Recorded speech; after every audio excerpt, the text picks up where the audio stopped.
This is my buddy Cloud. Sanchez, whatever. Cloud's got some interesting pants, right?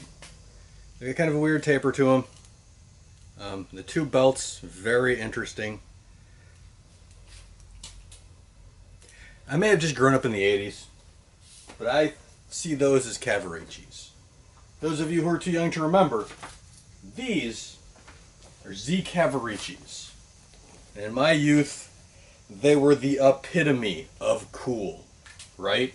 They've got just this amazing shape, super tight up at the top, very bellowy here. I mean, they're gorgeous. So I figured now, since I'm working on a Zach or Angeal, not sure which. I like Zach. I probably look a little closer to Angeal. And Cloud has those same pants. All the soldiers except for Genesis have pretty much the same pants. And I think they're Cavariccis. And I've got a pair that just don't fit. Barely don't fit me. If they did, I'd be wearing them all the time. I love these pants, right? I made a couple of them. And I figured now would be a great time to go over how to take an existing pattern, scale it a little bit, or how to take an existing garment and make a pattern from it. I know we went over it quickly with the, it was an officer, State Alchemist. I know we went over it with the State Alchemist. I figured we can go a little more in detail. There's a couple of different ways to do it, and I figured I'd show you a couple interesting things. We pull you in, and we'll get started. First off, it's summer in Chicago. We're nearing triple digits Fahrenheit. It's hot, so I'm not even going to pretend today. There's two real easy ways of doing this. We can do the measuring, like we did with the Alchemist, which is what we're going to do with these pair. And then there's the slightly more destructive process. And that is to take a good pair and cut them to pieces and make patterns from those pieces. I know some of us in the 80s crying right now when you see this, right? And these are all the pieces. I'm going to use these to verify my sizes are right. But we're going to primarily try and stick with how to take an existing outfit or an existing garment and make a pattern from it in a non-destructive manner. So the first step, lay out your garment. Look at all the things you want to keep and set up, right? I'm going to put a second belt loop. I may get rid of this flap all together and just leave it like with the two pieces. I haven't quite decided, but step one is always lay it out, look at it, and then draw it. So I'm going to do a quick sketch.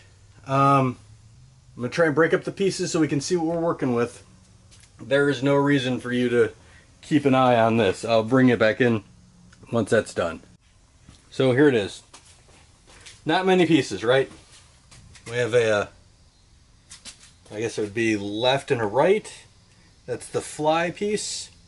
This is that the piece that goes here. It's an interesting detail I really like. I want to keep in. That's the inside belt. 2 back pockets, 2 front pockets. Well, hip pockets.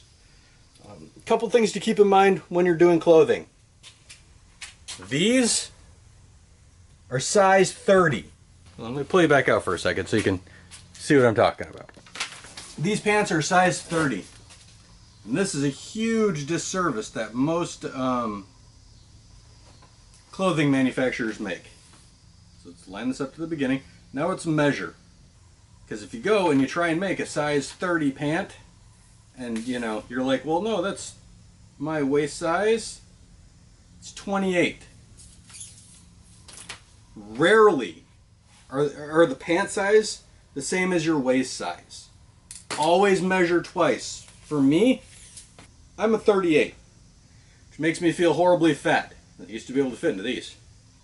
So when you're making clothes and you're copying, always copy stuff that fits you well, or you're going to have to do a bunch of adjusting. That's kind of the point though, right? Unless you're going for some weird, interesting style, go for something that fits.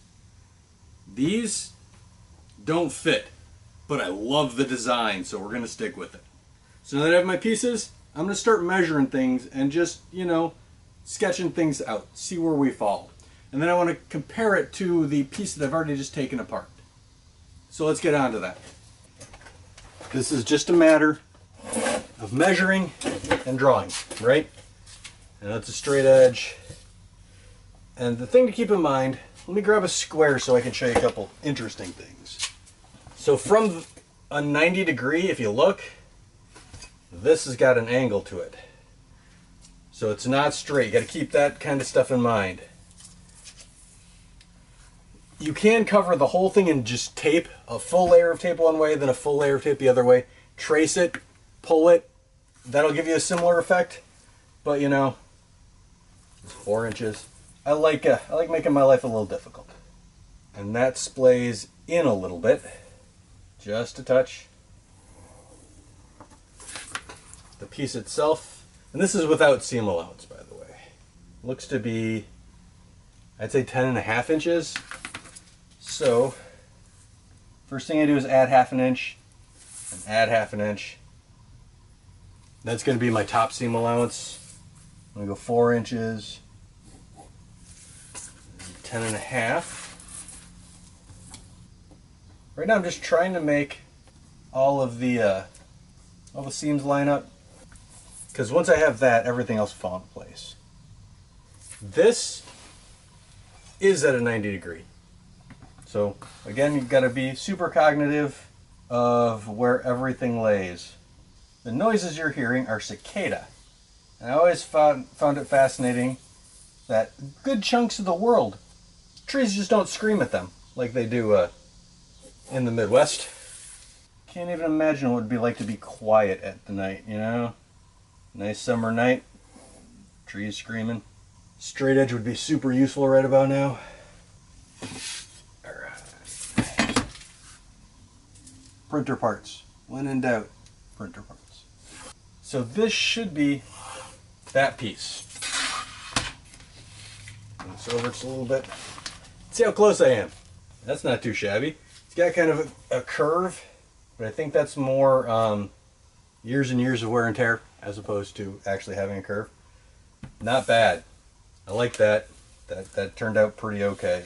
There is a bit of batting on here to pad it up, and that's what these top stitches is for. I'm not going to do that, but I'm still putting the top stitches on because I think they look cool. They're on as a accent as opposed to a reason. And this is front, top, soldier, first class, pants. X2 fabric. Right, so I have this already set up. I'm going to pull you back a little bit so you're not directly over. That way I have a little more room. I'm kind of, you know, claustrophobic at the moment. And we'll pick it up from there. I have been doing this long enough that I do kind of just know what these pieces are supposed to look like. Let me see if I can walk you through some of it. So our belt loops. We can do belt loops now. That's pretty easy. They are 1/2 inch wide, which means we need, I think I make them a bit bigger just because. We'll do them 1/2 inch. So if they're 1/2 inch wide, we need 1 inch for seam allowance and then 1 inch for fabric, because there's 2 halves, everything's sewn together. So that means we need 2 inches by 3 inches. So we need 12 at 2 inches by 3 inches. And again, we're just going one piece at a time, one piece at a time, one piece at a time. All right, I'm going to pull you in so you can see exactly what I just said, because I realize it's kind of difficult to understand. That's kind of weird math. So let me show you my math. We have the belt loop right here, right? We have 1/2 inch for seam allowance and another 1/2 inch for seam allowance. The belt loop itself is 1/2 inch. So when we sew this together, you're only going to have 1/2 inch left over. The belt loop itself is 2 inches tall. So we want 1/2 inch to get folded under, and then another 1/2 inch to get folded under, which means it's 3 inches by 2 inches. I hope that makes sense. All right. When we do these things, we tend to focus on everything all at once, right? We don't want to do that. We're just going to pay attention to one line at a time. Right now, I care about this line right here. This, the crotch part is 3 inches, right? From this edge. So I'm gonna put a mark at the 3-inch mark. That mark doesn't matter, or that measurement doesn't matter. I'm just tracing at 3 inches this whole seam, right? That's the part I care about, because that will transfer as my inseam on these pants. Length is okay, but I want to transfer all of these lines as well now. So again, I'm just going to go directly over and put a mark where that's supposed to be. So now this line is 3.5 from the very center. I don't even know if you can see that. All right, let me move you over a little bit. Pardon me. There we go. That's a bit better. So this curve, this is where tape would come in super useful, because I could just tape it, mark it, move on, right? I want to go, now that I have my baseline set up, I want to move this seam that I just traced onto my baseline, right? As close as I can get it, because this line is going to be the same as well. And right about here is where the curve starts. So move my pants right there. I could put the pants under the fabric if my fabric were thin enough and just completely trace, right? I could easily do that. I can't with these because my fabric's, or my paper's too thick. So I now have this entire seam sketched out. To the edge, 2.5. And down. Keep in mind, I haven't done seam allowance yet. That's super important in this. We're gonna go down 4, but this is 3 inches, so it's a 1/2 inch out. So we'll measure down 4 inches, put a rough mark, and then 3 inches. And that is how much this splays. Now we have pleats to deal with. Put this pleat in, it's a 1 inch, a 1 inch, and a 1 inch. So that's super useful. So for every 1 inch of fabric that this goes in, it's 2 inches. Because we have, so if we go in 1 inch and fold, to make it line up, you need 2 inches of fabric for every 1 inch of pleat. Which means this, which goes to our pocket, 2 inches, that's 2 3/4, 3 3/4, 4 3/4, 6, 8, 9 inches to the pocket. From this line to this line should be about 9 inches. Easy way to test that is to straighten everything out and just measure across. And that looks like that is pretty close to 9, because you got to calculate for everything turning in. And it goes up 3.5, so that'll be 9. Okay, so this is a pleat. This measurement is 1.5 inches. Pleat, and then this last one should be 1 inch. So it looks like it's 10, not 9. This line, where our top fold is, compared to the pocket, is a 90-degree turn, right? So we can easily line this up with this edge and make our 90-degree turn. From the very point, the seam of the crotch, all the way to the edge of the pocket is 19 inches. So we're going to line the pocket up, do the same thing we did before, right? We'll go about 3 inches, about 3 inches, and then about 3 inches. So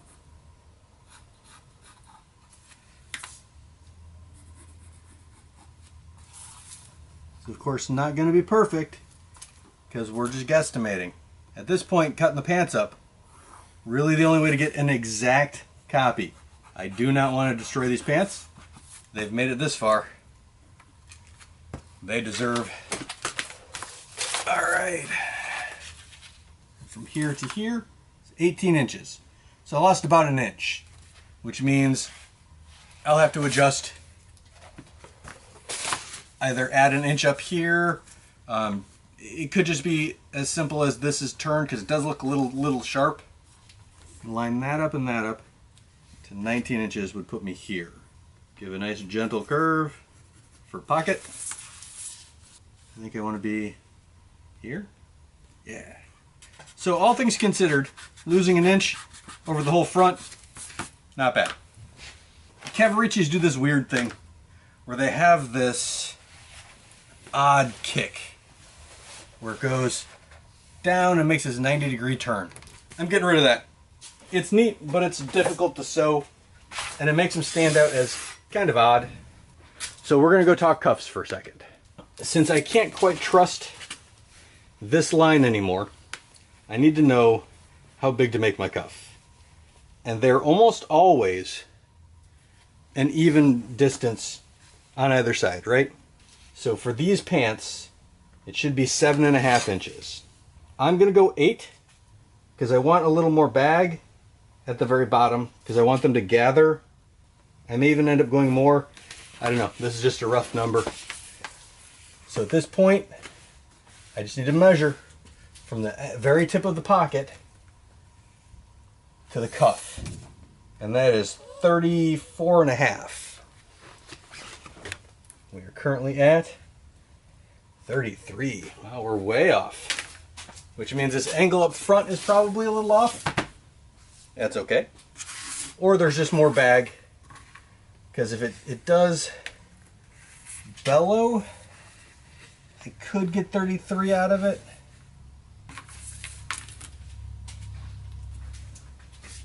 Let's compare what we have to what we have, so we can find out where our error is. Keep in mind this has a seam allowance. Oh no, my lines are a bit off. We kind of expected that, right? So I'm gonna pull you back and talk over everything. These are overtly complicated pants. Simple pants aren't really memorable. So we're gonna line everything up. We're gonna line up the crotch and the inseam. My angle along the top is off. Okay? Not a surprise. Should be right here. And this should be right here. So we're off that much already. And this goes to right about there, and then right about here. Alright. I'm about 3/4 of an inch off on my pocket. The rest of it's not bad, right? But this line, completely off. I had it down at 10 inches, should have been 12 inches. So I'm off a full 2 inches, which is why we measure everything quite a few times. These pants are bigger than those, so that might be part of it, but I think my angle at the fly was off to start. Again, covering the whole thing in tape, easy way to take care of it. We will probably do that for the next one, just to show you what it looks like. So as you see, it's a huge difference in angle.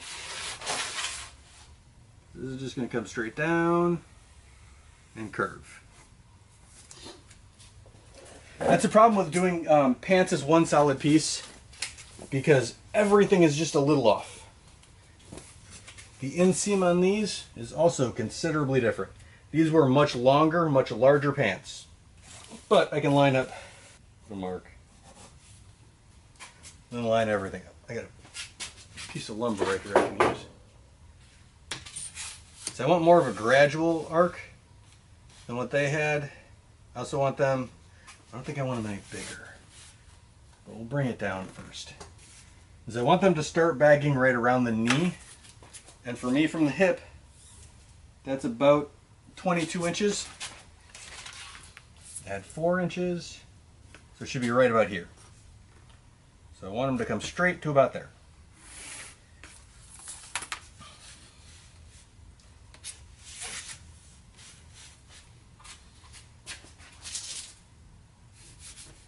This point that I'm about to draw is going to cause me problems. Whenever you do anything with pattern making, you want to make sure your seams are at 90 degrees, right? If you don't, you're going to fight with it non-stop. Which is why if you look at clothing, almost all of the seams have a 90-degree corner. It just makes it way easier to deal with. So from here we can extrapolate a pocket. We said figure out where we want our pocket to be and then draw it. On this one, the pockets come down and do just lots of weird, great. They go all the way over to the fly. They're very large pockets. So here I can just sketch whatever I want. Keep in mind, they're pleats here, so this size doesn't actually go all the way across. In actuality, it only goes 10 inches. And that is 10 by, so these are huge pockets. I may want to bring them in, I might not, I'm not sure yet. I mean, they're great. I absolutely love super deep pockets, but that's 7.5. From that line, it's 13. So there's our pocket, which means I'm going to have to probably trace this. We're going to trace the whole thing anyway, but we have inside and outside pocket because the inside is right here, the outside's right, or the two pockets. We have the front, but it's only one side of the front because they're not symmetric. That would make things a little too easy. And pants are just complicated to begin with because we have the front fly, right, which goes all the way around on these to the back middle seam again, which makes a weird bump right there, but not the point. So that's how you pattern by measuring, at least part of it. I mean, we could way go into the weeds and make this video even longer. It's already pretty long. So we're going to cut it here. Next week, we're going to go over tape and how to get measurements that way. It's a way more accurate way. It's not as good as cutting the thing up, but it's the next best thing. So if this is your thing, maybe like and subscribe. Yeah, that's about it. So I'll see you next week.